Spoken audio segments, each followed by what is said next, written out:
નીકળ્યા છે, ત્યાંથી આવી રહ્યા છે, એવા સમયની અંદર એવું બન્યું બાપ કે નાનો ભાઈ એને મનમાં નક્કી જ કરી નાખ્યું હતું, બસ હવે 2-4 દાડામાં કહી દઉં, છૂટા થઈ જવું, રાજી ખુશીથી, આપણે હવે ભેગા નથી રહેવું, આવો વિચાર કરી રહ્યા છે. ભાઈ ભાઈ સાથે ક્યારે રહી શકે એ બતાવો. એવામાં 2 દીકરા રમતા હતા, અને રમતા 2 દીકરાને ઈશારો કર્યો. આમ દૂર નાનો ભાઈ ઉભો હતો, એ જોતો તો પાણી વારતો હતો, અને મોટા ભાઈ ઈશારો કર્યો, એ દીકરાઓ અહીંયા આવો બેટા, અહીંયા આવો, તમારી માટે જો શું લાવ્યો છું. આમ કરી અને 2 હાથમાં કાકડી બતાવી છોકરા 2 મીંડા દોડવા, અને આ એની તરફ છોકરા દીકરાઓ દોડતા દોડતા આવવા માંડ્યા. અને આવવા માંડ્યા પણ બન્યું એવું બાપ કે જે બાજુ સારી કાકડી હતી એ બાજુ એનો દીકરો હતો, અને થોડી ડંખવાળી કાકડી હતી ને એ બાજુ એના ભાઈનો દીકરો હતો. અને આ પ્રમાણે કાકડી લઈને આ મોટા ભાઈ ઉભા છે, એવામાં 2 દીકરા દોડતા દોડતા આવે છે. મોટા ભાઈએ વિચાર કર્યો, કદાચ મારા દીકરાને થોડું મોરું મળશે ને તો ચાલશે, પણ મારા નાના ભાઈના દીકરાને જરાય પણ મોરું ન મળવું જોઈએ. ગયો છે મારો મોટો ભાઈ, મારા દીકરા, અને મારી માટે જીવી રહ્યો છે. ભાઈ તું મને માફ કર દે. મેં આવા મારા મનમાં વિચારો કર્યા હતા, આવા સંકલ્પો કર્યા હતા. આ માનવતા છે, અને એ આ પરિવારમાં જોવા મળે છે. એકબીજા ભાઈ, એને માટે નાનો એમ વિચારે મોટાને આમ થાય, મોટો એમ વિચારે નાનાને આમ થાય. બસ આ, અને જ્યાં ત્યાગ છે ને ત્યાં પ્રેમ થાય છે. ત્યાગતા રહેશો તો ત્યાં પ્રેમ બંધાશે, અને પ્રેમના ઈંટો ઉપર જ એ ઇમારત, પરિવારની આખી ઇમારત એવી મજબૂત બનશે કે કોઈની તાકાત નથી પછી કોઈ એને હલાવી શકે, કોઈની તાકાત નથી હલાવી શકે. આ માનવતા છે. આજે આ પરિવાર પર છોડા, આ પરિવાર અને આ પરિવારના જે 4-5 ભાઈઓ જે કઈ છે, એ ભાઈઓની અંદર જે આ લાગણી છે, પ્રેમ છે, બસ એમાંથી આપણે આ કથામાંથી એવું સમજીએ કે અમે પણ અમારા ભાઈ માટે આવી લાગણી બતાવીએ. મોટો નાના માટે બતાવે, નાનો મોટા માટે બતાવે, અને આ રીતે એવી લાગણી બતાવી અને ઓતપ્રોત બની અને આ કળિયુગને પણ આપણે ધકેલી દઈએ. આપણા ઘર પ્રત્યે આપણે સતયુગ પ્રગટ કરી દઈએ, ઘર પ્રત્યે આપણે સતયુગ વર્તાવા લાગીએ. આ માનવતા છે. તો શંકરાચાર્ય એમ કહે, મનુષ્યત્વમ, માનવતા. મનુષ્યત્વમ એટલે મનુષ્ય શરીર જે પ્રાપ્ત થવું એ અતિ મહત્વની વસ્તુ છે. મનુષ્ય તો બન્યો, પણ એની અંદર જો દયાળુતા ન હોય, પરોપકાર ન હોય, તો એ માનવ કરતા તો પશુ વધારે સારું છે. એ માનવ કરતા પશુ વધારે સારું છે. પણ આજ કોઈકના દિલને ઠારવાનું કામ કરે એ માનવ છે, એ માનવતા છે. એવી આજે માનવતા એ અહીંયા જ્યાં પરિવારમાં અને ગામમાં લોકોમાં એ જોઈ છે, એ જાણીને બહુ આનંદ થયો છે. તો મહત્વની વસ્તુ, જન્મ જો કોઈ હોય તો મનુષ્યત્વ. મનુષ્ય જન્મ મળવો એ અતિ દુર્લભમાં દુર્લભ છે. કોઈ કે કેમ? માનવ જન્મ જે મળવો એ અતિ દુર્લભ છે. કારણ કે માનવ જન્મ વારે વારે મળતો નથી. અરે દેવતાઓ પણ એવી પ્રાર્થના કરે છે, અહો અમિશામ કિમ કરણમ, હે પ્રભુ તું જો અમારી ઉપર રાજી થા તો મને માનવ બનાય. કારણ કે એક માનવ શરીરના માધ્યમ જ એવું છે કે જેના માધ્યમે કરી અને તમે ભગવાન બની શકો, અને તમે ભગવાનને મેળવી શકો. અરે તમે જુઓ, માનવ આખી જિંદગીમાં કોઈ હારા કામ ન કર્યા. કોઈ એમ પૂછ્યું કે દેવ કોણ? જે દે કરે એ દેવ. રાક્ષસ કોણ? મને કોઈ પૂછે કે આની વ્યાખ્યા કરો. દેવ કોણ? જે દે કરે એ દેવ. રાક્ષસ કોણ? તો જે રાખે, લાવો આવવા દો. વૃત્તિઓ જેને લઈ લેવાની વૃત્તિઓ જેમાં જાગે, અહીંથી લઈ લઉં, અહીંથી લઈ લઉં, અહીંથી લઈ લઉં. બાકી એને શિંગડાઓ હતા. વૃત્તિઓને કારણે કરી અને દેવ કે દાનવ એ કહેવાનું છે એ વૃત્તિઓથી. આજ દેવ, તમે વિચાર કરો, આખું જીવન એ એવું જીવ્યો હોય કે હાવ કચરો, પણ તોય મરે ત્યારે લોકો કે દેવ થયા. આખી જિંદગી એવી જીવ્યો હોય કે આવું કચરા જેવી, આમ ફેંકી દીધા જેવી, એનું નામ લઈને થૂંકવાનું મન થઈ જાય, પણ તોય એમ કહે કે આ તો દેવ થઈ ગયા, દેવ થયા. અરે એના સબ ઈ જો હમું મળે તો સુકન કહેવાય, રાષ્ટ્રપતિનો કેટલો પ્રોટોકોલ કહેવાય. પણ એક માટે કોઈની ડેડ બોડી જો સામે મળે તો રાષ્ટ્રપતિને રોકાઈ જવું પડે. આટલું એને સન્માન આપવામાં આવે. પણ તો આટલું મૃત્યુ મંગલકારી છે. મૃત્યુ થયું ત્યારે એ દેવ થયો ને, મૃત્યુ થયું ત્યારે દેવ થયો ને. મૃત્યુ આવ્યું એનામાં તો દેવ થયો. તો મૃત્યુથી ડરવાનું શું? પણ કહેવાનો મારો આખો ભાવ શું છે? મૃત્યુથી ડરવાનું નહીં, આ માનવ શરીર જે મળવાનું અને એ મળે. દેવતાઓ પણ એવી માંગણી કરે કે હે પ્રભુ, તું અમારી ઉપર રાજી થયો હોય તો અમને માનવ બનાવે. શું લેવા? માનવ બનાવે. શા માટે? કેમ? માનવ શરીરને ધારણ કેમ કર્યું? કારણ કે દેવતાઓની પાસે બધું જ છે, પણ દેવતાઓ મોક્ષ નથી મેળવી શકતા. મોક્ષ જો પ્રાપ્ત કરવો હોય, છેલ્લો જન્મ કરવો હોય, જે શંકરાચાર્યજી એમ કે પુનરપી જનનમ પુનરપી મરણમ જનની જઠરે શયનમ, જે માના જઠરમાં વારંવાર જે ફરતો રહે, જન્મતો રહે, એ બંધ કરવા માટેનું જો કોઈ એવી જગ્યા હોય તો માત્ર એ આ માનવ શરીર છે. અને એ માનવ શરીરના માધ્યમે કરીને આપણે આ કરી શકીએ છીએ. એના માધ્યમે કરીને આ કરી શકીએ છીએ. તો માનવ, દેવતાઓ પણ એમ માને કે અમારે માનવ બનવું છે. શું લેવા? ખબર છે તમને કેમ? દેવ પાસે બધું જ છે, દેવતાઓ પાસે બધું જ છે, છતાંય દેવતાઓ માનવ બનવાનું કે તો એની વ્યાખ્યા કરું કે દેવનું શરીર એટલે કેવું? ચાંદી. 50,000 છે ને, 57,000. દેવનું શરીર એટલે ચાંદી અને માણસનું શરીર એટલે લોઢું, લોખંડ. તો આપણે તો ગુજરાતી, આપણે ચાંદી જ પસંદ કરીએ ને.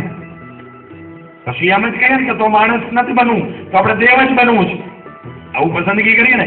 પણ નીચે એક તાજા કલમ લખી છે અને એ તાજા કલમ ની અંદર એવું લખ્યું છે કે બંનેને પારસમણીનો સ્પર્શ કરવામાં આવશે. હવે પારસમણી એટલે તમે સમજો છો બધા કે એક એવી વસ્તુ છે કે જો લોઢાને અડાડે એટલે લોઢું સોનું થઈ જાય. આ તો પાકા ગુજરાતીઓ, આપણે બિઝનેસમેન ગુજરાતીઓ, ધંધાદારીઓ ગુજરાતીઓ લેતો તરતો તરત સમજી જાય તો ભાઈ ચાંદીને નથી અડવું. કેમ? પારસમણી ચાંદીને ગમે એટલો સ્પર્શ કરે છતાંય ચાંદી ચાંદી જ રહે. ચાંદી સોનું ન બની શકે, પણ પારસમણી જો લોખંડને સ્પર્શ કરે તો લોખંડ સોનું થઈ જાય. પારસમણી લોખંડને સ્પર્શ કરે તો લોખંડ સોનું થઈ જાય. ગુજરાતી તરતો તરત એવી માંગણી કરે કે આપણે તો લોખંડ હાલવા દો, આવવા દો, લોખંડ ટન મોઢે ભેગું કરી લઈએ અને પછી બધે પારસમણી અડાડી દઈએ. કહીએ ને આવું, આવું કહીએ ને. એ પ્રમાણે આ માનવ શરીર લોખંડ જેવું ભલે છે, દેવ શરીર ચાંદી જેવું ભલે છે, પણ આને સંતરૂપી પારસમણીનો સ્પર્શ થાય છે. સંતરૂપી પારસમણીનો સ્પર્શ થાય અને સંતરૂપી પારસમણી જો એને અડી જાય તો એ પોતે સોનું નહીં પણ મુક્ત બની જાય. પોતે મુક્ત બની જાય અને મુક્ત બની ભગવાનને પામી જાય છે. ભગવાનને પામી જાય છે. સંતને ભગવાન પમાડી દે છે. એટલા માટે માનવ શરીર એની આ જરૂરત છે. એટલા માટે માનવ શરીર આપણે ધારણ કરીએ છીએ. એટલે કહીએ તો મનુષ્ય શરીર જ એક એવું છે કે જેને માધ્યમે કરી અને આપણને પ્રાપ્તિ થાય. તો શંકરાચાર્ય જેમ કે મનુષ્યત્વ, મનુષ્ય જન્મ મળવું એ અતિ દુર્લભ છે.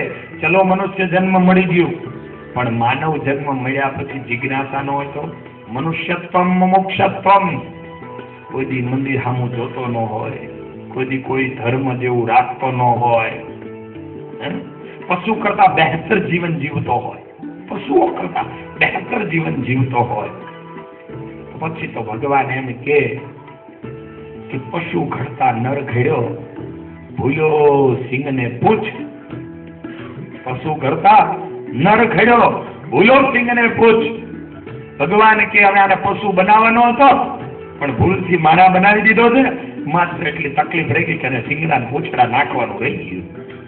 સિંગડાને પૂંછડા જો આપી દીધા હોત તો કોઈ વાંધો નહોતો.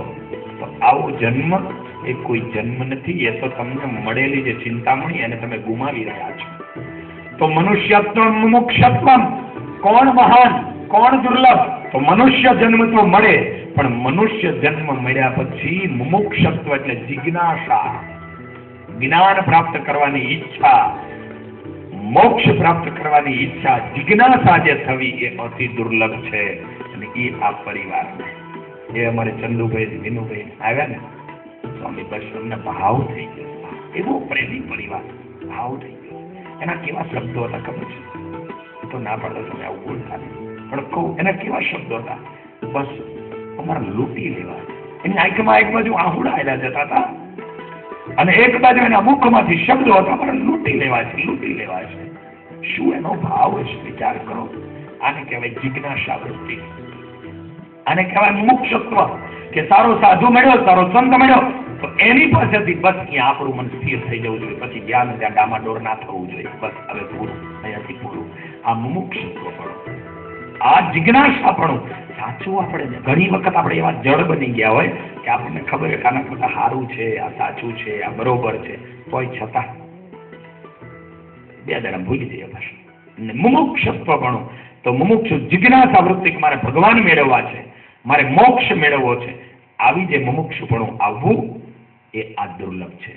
માનવતા મળી ગઈ, માનવ શરીરે મળી ગયું, મુમુક્ષપણું પણ મળી ગયું, ચલો જિજ્ઞાસા થઈ ગઈ, પણ હવે સાચા સાધુ ન મળે તો?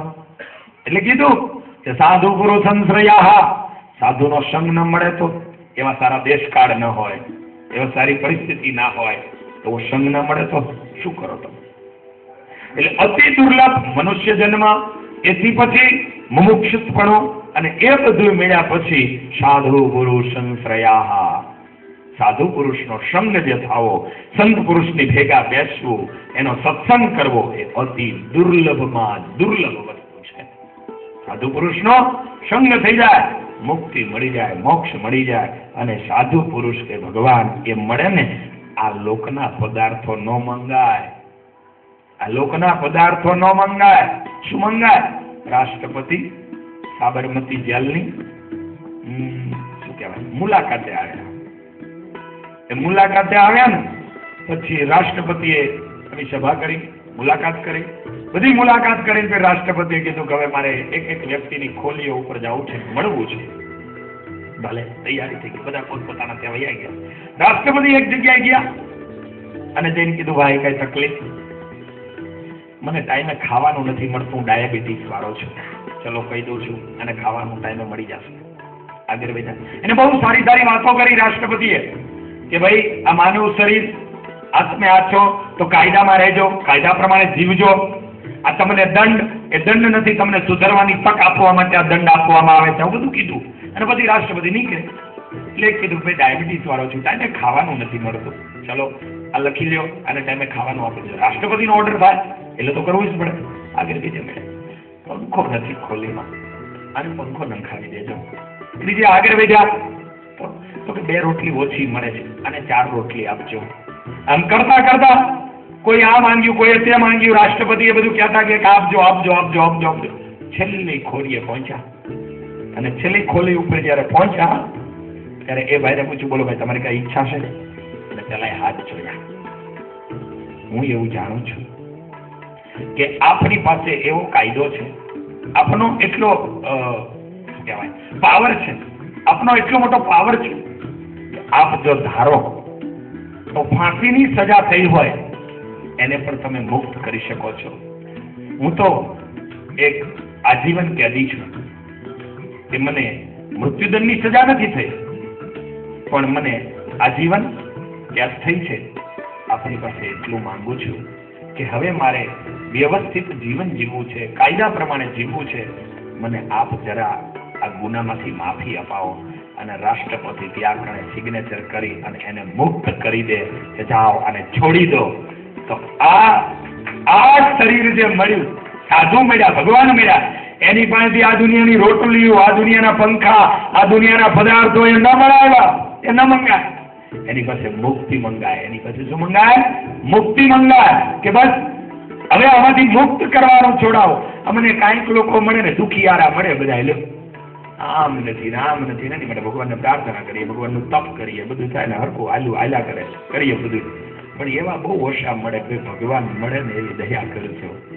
આ શરીર છૂટ્યા પછી ભગવાનની પ્રાપ્તિ કરી શકીએ. આ સાધુ પુરુષનો પ્રયાસ, સંતનો યોગ થાય, સંતની પ્રાપ્તિ થાય. તો એ પ્રાપ્તિ પછી આ કરવાનું છે. બસ બાબા ભગવાનમાં કેમ પ્રેમ વધે મને, એ મારી ઉપર દયા કરો. ભગવાનથી કેમ નજીક આવું, એ મારી ઉપર દયા કરો. અને આમ કરતા કરતા એ આગળ વધાય. આગળ વધાય છે. તો મનુષ્યત્વમ મુમુક્ષત્વમ સાધુ પુરુષ સંશ્રયા, સાધુ પુરુષનો જે સંગ મળવો, સાધુ પુરુષ અને એના યોગમાં આવવું, સતત સાધુ મળી જવા, જીવન ધન્ય બની જાય, ધન્ય બની જાય. ભગવાન